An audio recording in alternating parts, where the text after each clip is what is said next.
દાહોદની વાત કરવામાં આવે તો લીમખેડાની ધાનપુર ચોકડી પાસેથી કારમાંથી કરોડોની બિનહિસાબી રોકડ ઝડપાઈ ગઈ છે। રૂટીન વાહન ચેકિંગ દરમિયાન પોલીસે આર્ટિકા કારમાંથી રૂપિયા 2.56 કરોડથી વધુની રકમ જપ્ત કરી છે।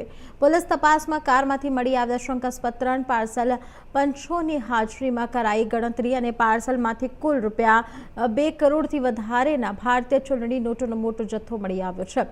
દાહોદની આગળિયા પેઢીમાંથી આ માતબર રકમ વડોદરા લઈ જવાતી હોવાનો પ્રાથમિક ખુલાસો થયો છે।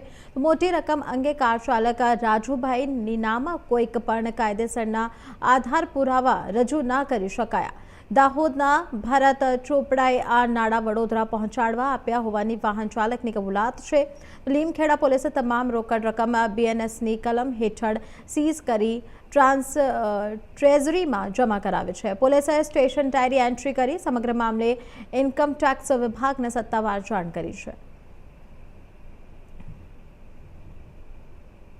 રાજ્યમાં બનતા વાહન અકસ્માતના કેસો અને ફેટલના જે બનાવો બને છે એ ફેટલના અકસ્માતોને નિયંત્રણમાં લાવવા માટે મહેરબાન ડીજીપી શ્રી ગાંધીનગર તરફથી સૂચના હતી કે અસરકારક વાહન ચેકિંગ કરવું। જે હુકમના ભાગરૂપે ગઈ તારીખ 15/5/2026ના રોજ Limkheda police inspector Shri SV Vasava સાહેબનાઓ લીમખેડા ધાનપુર ચોકડી પર વાહન ચેકિંગમાં હતા। તે દરમિયાનમાં દાહોદ તરફથી એક એર્ટિગા ગાડી આવી જેનો રજિસ્ટ્રેશન નંબર GJ23 CD 7376નો હતો। એ ગાડી રોકી અને એને રૂટીન કોર્સમાં ચેક કરતા તેની ડિક્કીમાંથી 2 પાર્સલ મળી આવ્યા મોટા।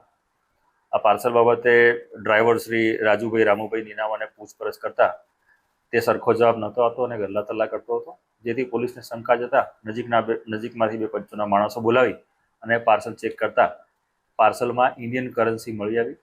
આ કરન્સીના હિસાબ બાબતે પૂછતા એનો પણ જવાબ ડ્રાઈવર આપી શકેલ ન હતો, જેથી આટલા મોટા પ્રમાણમાં કરન્સી જાહેર રોડ પર ગણવી અને ચેક કરવી એ સલામતીની દ્રષ્ટિએ યોગ્ય ન લાગતા તમામ વસ્તુને વિડીયોગ્રાફી સાથે પોલીસ સ્ટેશન લાવવામાં આવે અને એ રકમની ગણતરી કરતાં 2,56,80,500 જેટલી રકમ મળી આવેલ હતી।